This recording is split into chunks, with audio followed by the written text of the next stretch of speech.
First week of testimony down in the Karen Reed case, and a lot of this wasn't on my bingo card to begin with. Gonna drive around in the 2 square miles that we spent the preceding night. There was snow on the ground, it was snowing, high winds, low visibility. The defendant is the only one who sees Mr. O'Keefe. How soon was it when you pulled in there that you saw John's body? Immediately. But even after they got out of the vehicle, until the defendant gets out of the back seat and makes a beeline essentially right over to where Mr. O'Keefe's car was. Once I got out of the truck, I was probably had to be about like 5 feet away until I could see the victim. So I couldn't see him right away. There was about an inch or two of snow at the time. That ain't the first time he's lied about a few inches. I could hear a commotion, I could hear some screaming off in the distance. I couldn't really tell you where it was coming from because it was still quite dark. But keep in mind, only an inch or two of snow had fallen. Nobody really saw that body on the front lawn except for Karen Reed because she knew exactly where it was. Incorrect. That's Like, just a nobody lie. saw it. Lucky Loughran saw it. You saw the body? Yes, he saw the body. He's dead. This is my fault. I hit him. I hit him. Was he dead? Oh my God, I hit him. I didn't see any actual tears, but I don't think the Canton Police Department had shovels. So like the CERT team came back with shovels. Nope. The CERT team, they have a video of the CERT team with shovels digging out the snowbanks. Because when you plow, the plow Don't just takes shovel everything. 1 inch of snow. There was 1 inch of snow. Because it's obvious with all the evidence that she didn't do it. There's a Ford Edge sitting in front of the house in the exact spot where John's body is later located. Brian Albert drives a Ford Edge. What I thought could have happened was that did I incapacitate him unwittingly, somehow, and then in his drunkenness, passed out? Karen, did you ever say I hit him? I hit him. I did not. I said I hit him It was several times. because he's dead. Said, Dad, I think I struck something. It was preceded by a did. I said, could I have hit him? And proceeded by a question mark. If we think about what we've been told for the past year, it wasn't even snowing. There was an inch of snow on the ground. That's the big one. And so there's no reason that they shouldn't have been able to see the taillight fragments and the shoe immediately, right? Because there was no snow. But at the same time, they were also saying that Lucky Loughran had done several passes by the house plowing. To no snow, I guess. And this is what you deal with when you're dealing with a cult. I mean, these people just are not using their brain at all. I mean, true crime people are trying to put the pieces together. I mean, if there's a conspiracy, let's build up to it, right? You don't just keep sliding the slider wherever it goes because it doesn't make any sense. So we know that the 1 inch of snow story is a lie. We know that they didn't have shovels. They were using a leaf blower to stop the snow from accumulating in the area. So they weren't digging into the snow. And if you notice, there's a steep curb there. So I would opine that right on the other side of that curb is probably where the shoe and probably where the taillight fragments were found. It's gonna get the most cover is right where that, snow is accumulating on that curb. And did she hit that curb? I know when Turtle Boy was doing his reenactment, backing up, he hit the curb. So I wonder if she hit that curb or if that's why his shoe came off, because he was at the curb and, that's how his shoe came off and stayed on the other side of the curb. I don't know. And so I'm expecting some bombshells in this case from both sides. There's going to be things that we didn't know about that should come from both sides if they were building their cases properly. And so from the defense side, I expect that they're going to dig up a lot of crap on, especially Brian Albert and Brian Higgins. They're going to go after Jen McCabe. I don't know if they're going to go after Kerry Roberts.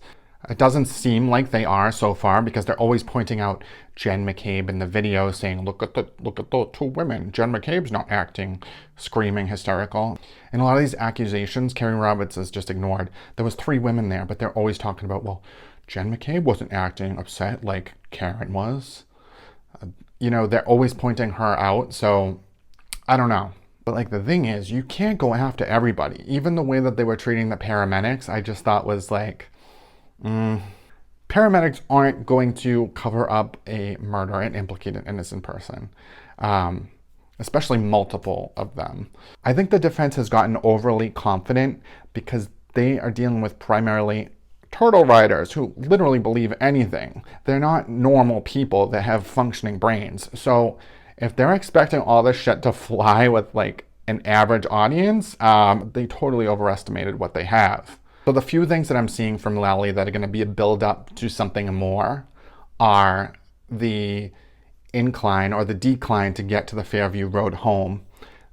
He had almost everybody talk about the hill, that it was going downhill, that you travel downhill to get to the house. And I think that's going to be a factor in the physics of how the car hit him and his injuries. And I just think that's going to be a big factor. And the hill is also going to be a factor in why flights of stairs were registered on his Apple Health data in his iPhone. Definitely the accumulation, the snowfall, the visibility. Almost all of them testified that they couldn't see the body until they got out of their vehicle. I think Flamati is the only one that said like he could see a human image. But like people were surrounding him at that point, and there was a few cars there with lights on it at the time.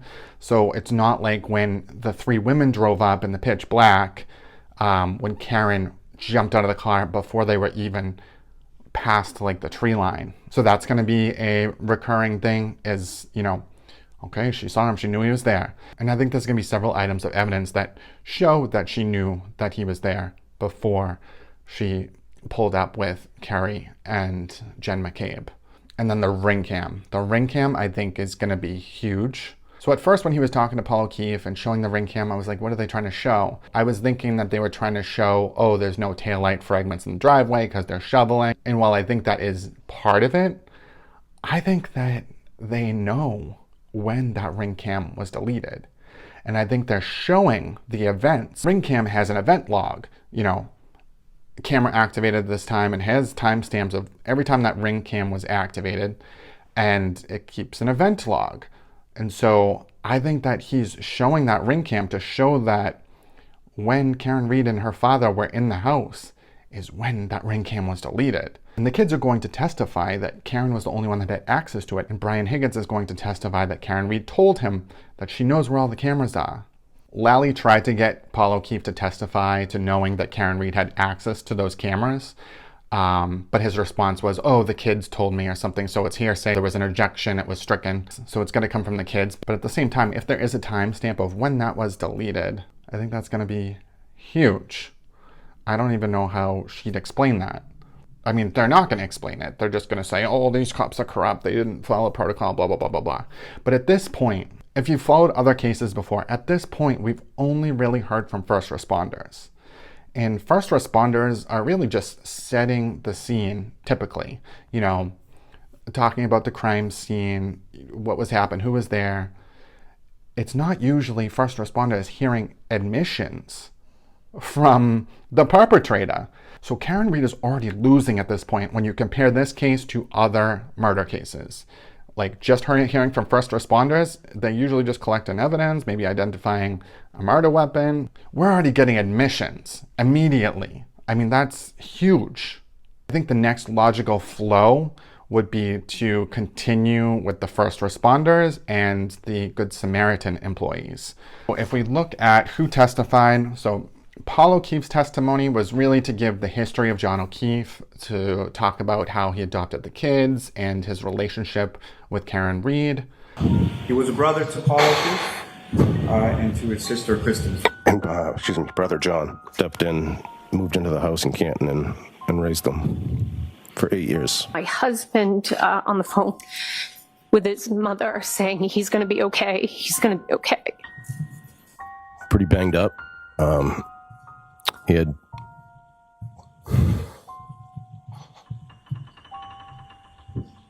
his eyes had swelled up. He had a breathing tube in, well, the mask anyway. Blood come down his nose, blood come down his mouth. But what really stood out to me was, you know, the eyes. It was almost as if like there were ping pong balls under his eyelids. They were that swollen. And he said they found Johnny in the snow this morning. Karen Reed was there. She was being restrained by hospital employees. So I just said, Karen, what the hell is going on? And she just yelled back in the phone, John's dead. He was the first one that arrived at the hospital. He saw his injuries. He saw Karen Reed that day. Then when he got back to the house, the biggest red flag for Paul O'Keefe, I believe, is that Karen Reed and her family showed up like a bunch of operatives at that house.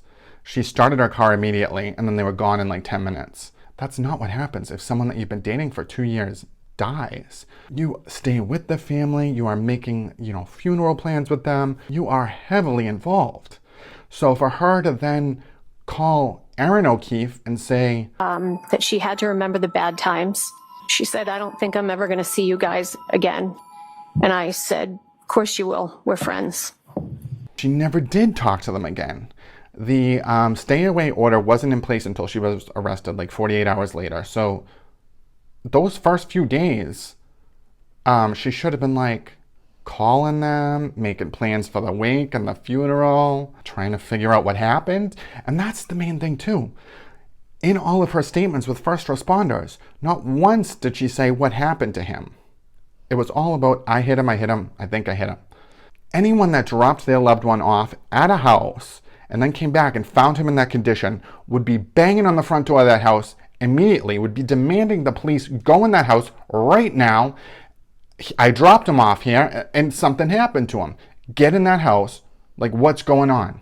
She had no questions like that at all. Saying, this is all my fault. This is my fault. I did this. You're in that situation. You would be calling every last one of your friends. You'd be talking to your friends and family, your mutual friends, trying to figure out what the hell happened. But Karen Reed just cuts off all information to everybody, gets a lawyer, shows up to his home, collects her belongings within 10 minutes, and pieces out and never talks to any of them ever again. So that sequence of events right there, not normal. Erin and Paul O'Keefe, neither one of them were cross-examined. I think they both, painted like a picture of they were a normal couple. They had fights sometimes. But I think the crux of it was that they were friends with Karen. And she just cut off all communication with them like that. Immediately, 2 hours after he was pronounced dead. Then we had Saraf. Saraf was the first responding officer. He says that he heard Karen say, "It's my fault, I did this," or something to that effect. And, they kind of like crucified him because he didn't put in his report, which does seem strange. But I also don't know what the protocol is, and like other officers are coming to like take over. He might have just thought, "Oh, I'll just put it in the report, like I showed up, I did this, done." But at the same time, if it was a cover-up, wouldn't he have put it in the report? Like,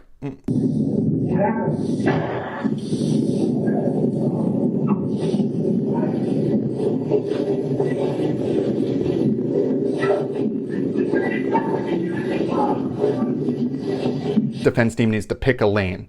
Is it sloppy police work, or is it a massive cover-up? Timothy Nuttall, I think he was a good witness. There was one individual that replied several times, "I hit him, I hit him." He got the jacket wrong. Like he said he was wearing a puffy jacket. At the same time, this is eyewitness testimony. Eyewitness testimony is never 100%.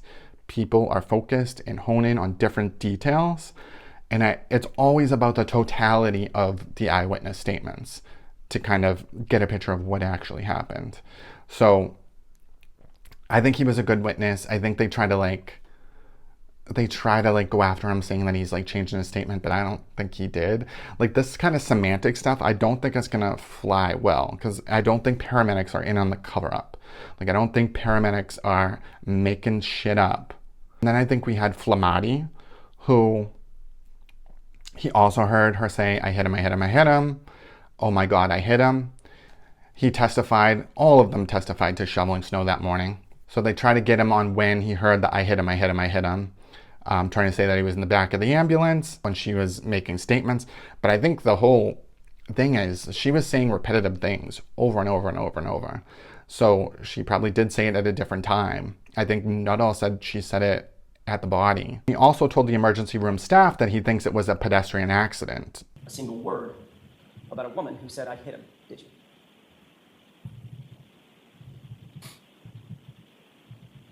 Documentation for us ends at transfer of patient care. As far as my memory, I do remember relaying that information to the doctors and nurses. You do? Yes. Have you ever testified about that? Ever? Previous to this? Never been asked about that. Oh, nobody ever asked you, so you didn't tell anybody. In the court setting? No. Testified in front of a grand jury, didn't you? Yes. Mr. Lally asked you a bunch of questions. Yes. During the course of that conversation that was under oath, did you ever disclose that you told the doctors and the nurses that you heard a woman say, "I hit him"? I recall telling the doctors and nurses that there's a question of that the patient was hit. And Jackson went apeshit about that. Like, you never told anyone that before. You just thought of that now? And he's like, I was never asked that question. I think that was a real put off because, I mean, the paramedics are just doing their job. They're not in this, like, conspiracy. They're doing what they're supposed to do. They're doing handoffs. They are telling the emergency room staff, you know, the information about how they found the guy. And I don't think this is going to go over well with the jury. You need to go after specific people. So then we have Matthew Kelly, who was driving the ambulance. He was the young kid. He basically said he didn't hear her say, "I hit him." He heard her say, "He's dead, he's effing dead." Woodbury testified that he never saw a tear come out of Karen Reed's eye. And that was on cross-examination. That was like a big surprise, I think, to the prosecutors, because they were the ones that were saying, didn't she have a bunch of emotions? This one, this one, this one. And conversation back and forth where she was initially resistant. She eventually agreed, yes, I'll do, not to put words in your mouth or hers, but to the effect of, yes, we'll do this the easy way, correct? Did get her to agree to transport. Okay. And with regard to her state of mind, I believe you had testified that she appeared to be very distraught. Yes, correct. Going through a lot of emotions. Yes. Grief-stricken. Oh, that's one of them, yes. Hysterical at times. Yes. Raising her voice at times. Yes. Crying at times. I didn't see any actual tears, but... Yeah. She wasn't that sad. She was focused on the cover-up. And Katie McLaughlin, oh my God. We've been seeing stuff about her for the past year, that she's friends with Caitlin Albert, and they have pictures of them together from, 10 years ago, 8 years ago, when they were young, in high school, or fresh out of high school, in big group photos, and they're like, oh, they're best friends, so she must be in on the cover-up.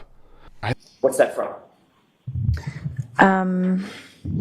I don't remember specifically what or where this is. Do you see yourself in that photograph? I do. You see Caitlin in the photograph? I do. You're all posing for the camera, correct? Yes. What's the location? I don't know. No idea. I don't. This is yet another socializing event with Caitlin that you can't recall. I don't know where this is exactly. I'm sorry, I didn't mean to step on your words. Go ahead. I don't know where this is exactly. So you've had so many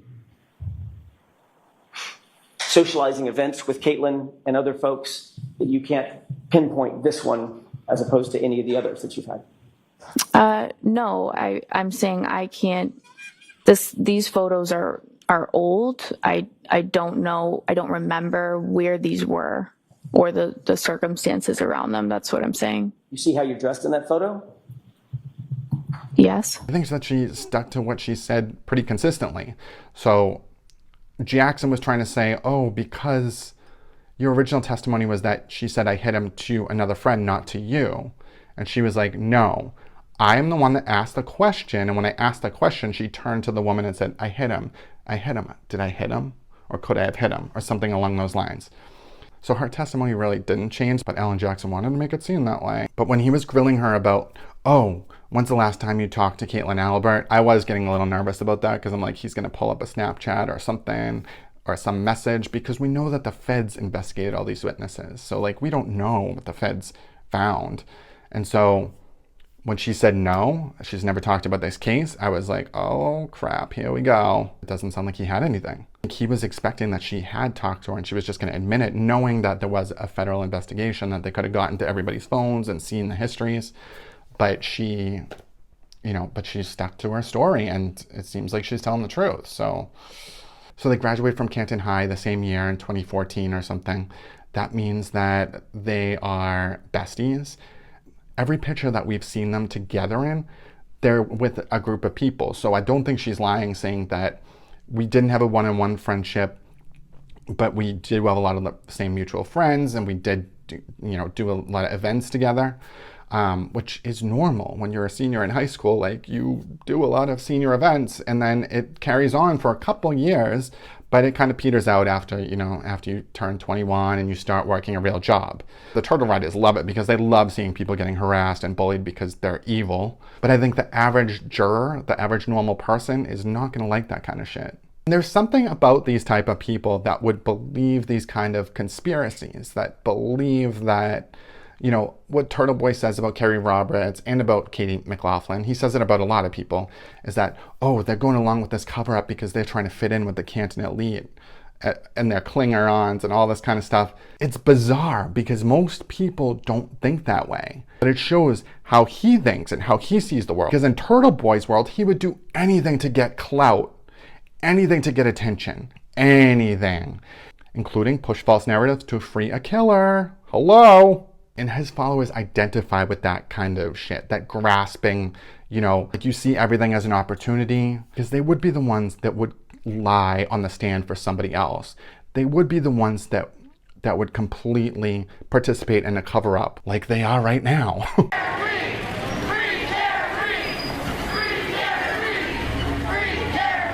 A lot of the stuff that you would believe to be true reflects on who you are as a person. Like Melanie Little. Good thing she's not a criminal lawyer, because her ethics. But I digress. Who else do we have? So we have Whitley. Whitley was one of the fire department or paramedics that was in the ambulance taking care of Reed to Good Samaritan. You could tell that he did not like her. And I think a lot of it is because they know the lies that are being spread in social media and everything for the past year. So they want to get everything out. They want to get the truth out. They want to be able to say the truth. So when he was talking about her, talking smack about Kerry Roberts, and they kept objecting, like, the prosecution doesn't want that in. But I think it is relative. Like, it's relative. If she is nasty to people in a situation like that, her biggest focus is to be nasty to Kerry Roberts in that situation. It shows that she does have the mentality to try to frame her 17-year-old neighbor for a crime that she committed. And then Walsh was the other one that said, she said something to the effect, could I have hit him or did I hit him? So Walsh and Whitley both say that she was saying, what about the kids? She kept saying, I can't take care of these kids. They're not my kids. She asked if somebody could be alive in the snow without a jacket for many hours. She would have periods of calmness, and then other periods she would appear agitated. Go from crying in her hands to all of a sudden perking up. She had said that they had gotten into an argument. She was sad because that was the last thing she had said to him. She was asking if he was dead. Or could he be dead? Could he be dead? And she said, could I have hit him? She was crying about having to take care of kids, saying she couldn't do it. She didn't know if she'd be able to take care of them. Was saying, well, it seems like you have a good, strong support system. People who came and helped you in a blizzard to help come find your husband. She said anybody who knows Kerry Roberts wouldn't say those things. And that kind of took me aback a bit. It seemed strange to say something like that after you were just crying because your husband was dead. If anything did you say about Ms. Roberts? Objection. Sustained. What, if anything, did the defendant say about Ms. Roberts? Objection. Sustained. Next question, please. The tone, she would go from being almost despondent to when she asked me if I knew Kerry Roberts, the only tone I can use to describe it is snarky. Objection. Move to strike. I'll strike that. So she was cooperative. Then she'd be calm, and then eventually she would kind of get a little agitated. So Whitley was the one that said, oh, she was asking how long it takes to die in the cold. And so, and if you think about the timeline here, I think that they had him in the ambulance by like 6:24 or so. And I think that was around the time when that text came in. So it was after he was out of sight in the back of the ambulance. I think the ambulance pulled away at 6:27. And so in that time, once they put him in the back of the ambulance, that must have been the time when Karen Reed was asking Jen McCabe, how long does it take to die in the cold? Can you Google it? Can you find out? Can he survive without a jacket? Because she was asking these same questions to the first responders that came. So I don't know. I'm open to all possibilities, but like at this point, all the first responders saying she said I hit him, I mean, I believe them. I believe Karen Reed when she says I hit him. Do you? He was just acting kind of erratic and kind of running around screaming different things. Brings tears to my eyes. It's not right. It's horrible. The truth needs to come out. She repeated, I hit him. And there was a police officer who was in that vicinity kind of with us who replied, you what? There was one individual that replied several times, I hit him, I hit him. I'm the proud father of Karen Reed. Be courageous. Be factually innocent. Yes. Karen Reed. Just, I hit him, I hit him. Oh my God, I hit him. She repeated it one more time. And that officer then signaled to somebody, get Goody down here. Goes up the driveway and approaches the side door. And as I see him approach the door... Karen Reed never said she did a three-point turn. That's just untrue. Well, it's in the affidavit that she Michael said that. Proctor said that Karen Reed said she did. I know. Everyone in the country is lying except for her.